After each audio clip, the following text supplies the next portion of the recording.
팔꿈치로 몸을 지지한 후 윗다리를 뒤에 받쳐 폼롤러를 옆 허벅지에 두고 위아래로 굴려주세요. 할 때 아프실 수도 있는데요. 너무 아프면 조금 소프트한 폼롤러를 사용하셔도 좋습니다. 매일 이 동작으로 웜업을 하면 많이 아팠던 느낌도 사라질 거예요. 어느 정도 압에 익숙해지면 뒤에 받친 다리를 위에 올려놓고 해주세요. 너무 아프시면 전 단계로 돌아가서 푸시면 되지만 아픈 거 참고 풀다 보면 어느새 시원한 느낌이 들고 몸이 점점 더워지기 시작할 거예요. 이번에는 천천히 앞허벅지를 풀어볼 건데 플랭크 자세로 바꾸면서 올려둔 다리를 개구리 다리처럼 지탱하고 앞허벅지를 천천히 굴려줍니다. 위아래로 짧게 움직이지 마시고 무릎부터 골반까지 길게 움직이세요. 강도 괜찮은 분들은 이제 다리를 올려서 양옆 움직여주시고 너무 아프시면 올리지 마세요. 위아래로 다시 롤링. 운동선수들이 폼롤러 들고 다니면서 푸시는 거 아시죠? 그만큼 부상 예방이 효과적이기 때문이니까 스트레칭과 근력 운동 전 반드시 폼롤러를 웜업으로 루틴에 넣어서 운동하시는 걸 추천드려요. 무릎 접히는 곳 뒤에 댄 후 짧게 위아래로 굴려주세요. 앞으로 기대면 무릎뼈가 닿으니까 약간 뒤로 기대시면 돼요. 뒤를 기대도 뼈처럼 딱딱한 부분이 느껴지는데 거긴 뼈가 아니라 햄스트링 건이거든요. 바로 반대다리 해볼게요. 반대쪽 이제 쭉쭉 풀어볼게요. 근육이 뭉치거나 통증이 느끼면 마사지 받으러 가는 분들이 많잖아요. 마사지가 그만큼 근육을 잘 순환시켜주기 때문인데요. 누가 해주는 마사지보다 내가 직접 하는 폼롤러가 우리 뇌가 좀 더 오랫동안 기억한다고 해요. 그래서 그 효과가 조금 더 오래 갈 수 있다고 하는데요. 또 1일 1 폼롤러를 10년 넘게 실천하는 사람으로서 폼롤러를 하고 다치거나 부작용을 가진 적이 단 한 번도 없어요. 간혹 멍이 든다고 하는 분들은 강도가 너무 강해서 그런 거니까 강도 조절만 잘 해서 하시면 좋은 효과를 보실 수 있을 거예요.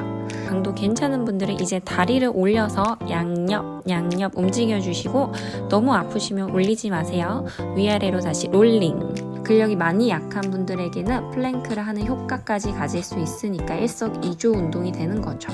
하지만 지지하는 어깨 힘이 부족할 경우 어깨가 아플 수 있는데 이럴 때는 아프기 전에 멈춰서 한 템포 쉬고 다시 하는 식으로 동작을 쉬엄쉬엄 끊어서 잘라서 해주세요. 무릎 접히는 곳 뒤에 댄 후 짧게 위아래로 굴려주세요. 앞으로 기대면 무릎뼈가 닿으니까 약간 뒤로 기대시면 돼요. 뒤를 기대도 뼈처럼 딱딱한 부분이 느껴지는데 거긴 뼈가 아니라 햄스트링 건이거든요. 그렇게 푸시고 바로 엎드려서 스트레칭 동작을 시작해 보도록 할게요. 엎드려 발목을 잡고 뒤꿈치를 엉덩이에 붙이려고 해보세요. 앞허벅지가 스트레칭 되는 것을 느끼실 수 있을 거예요. 이때 꼬리뼈 말듯이 엉덩이 근육에 힘을 꽉 주고 해주셔야 골반이 아래로 기울이지 않고 바르게 스트레칭이 됩니다. 네, 반대쪽도 해볼게요. 양쪽 차이가 많이 나는지 비교도 한번 해주시고요. 많이 뻣뻣한 분들은 무리하게 잡아당기지 마시고 되는 정도까지만 해주세요. 이미 유연하거나 잘 되는 분들은 쿠션을 무릎 아래에 두고 해주세요. 뒤꿈치가 엉덩이에 닿지 않는 분들은 허벅지 앞 근육이 많이 타이트한 거예요. 근육의 정상 길이가 아니기 때문에 깊게 내려가는 스쿼트는 하지 않는 것이 좋습니다. 스쿼트 운동을 하는 분들은 꼭 이 동작을 운동 전에 해주세요. 한 번 할 때 10에서 15초 정도 늘어나도록 기다려주시면 됩니다.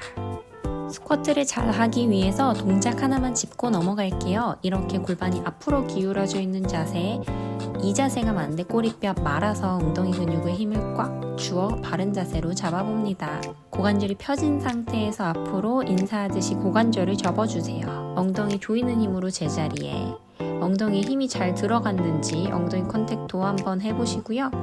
허리가 움직인다는 느낌보다는 고관절을 접고 피는 동작에 집중하시면 좋아요. 그럼 서서 자세를 한번 잡아볼게요. 배 나온 자세로 많이 서 있는 경우가 많아서 항상 바르게 서 있는 자세로 시작합니다. 고관절을 접었다 폈다 먼저 해볼게요. 옆에서 봤을 때 척추는 반듯한 상태에서 고관절만 움직여보세요. 이제 연결 동작으로 넘어가 볼게요. 고관절 접어서 척추가 반듯한 상태로 뒤에 의자 앉듯이 앉아주세요. 천천히 일어나면서 엉덩이 꽉 조이기. 연달아 반복해 볼게요. 고관절을 굽히고 뒤로 앉기, 이때 허리가 움직이지 않는 상태, 하체 힘으로 일어나기. 이렇게 개수 반복합니다. 바닥에서 물건을 들어 올릴 때도 스쿼트처럼 움직여야 하는 거 알고 계세요? 폼롤러를 이용해서 해볼게요. 바닥에 무거운 물건을 들어 올리는 상황이라고 생각하시고 폼롤러를 잡고 스쿼트 동작으로 일어납니다. 다시 무거운 물건 내려놓을 때도 스쿼트 동작으로 한다는 느낌으로 하세요. 앞모습으로 보여드릴게요. 무거운 물건을 들어 올린 동작처럼 폼롤러를 잡으세요. 무거운 물건을 들고 내리고 옮기는 과정에서 많이 다치시는 거거든요. 스쿼트를 배운 분들은 허리가 아닌 이렇게 고관절과 하체, 엉덩이 근육을 사용하여 물건을 들고 내리고 한다면 허리를 삐끗하는 일은 훨씬 줄어들 거예요. 그리고 스쿼트를 할 때 꼭 11자로 정확히 발을 두지 않으셔도 됩니다. 평소 종아리 근육이 타이트하거나 좀 발목이 안 좋은 분들은 약간 바깥쪽으로 발을 열어두시고 발과 무릎이 같은 방향을 향하게만 움직이시면 돼요. 내려가는 범위도 무리하지 않는 선에서, 유연하지 않다면 더욱더 깊게 내려가지 마시고요. 이제 마지막은 좀 버티기 동작, 위에서 조금 버텨주시다가 다시 내려가서도 조금 버텼다가 하체 근육 힘 느껴주시고 마지막은 엉덩이 조여서 일어나기.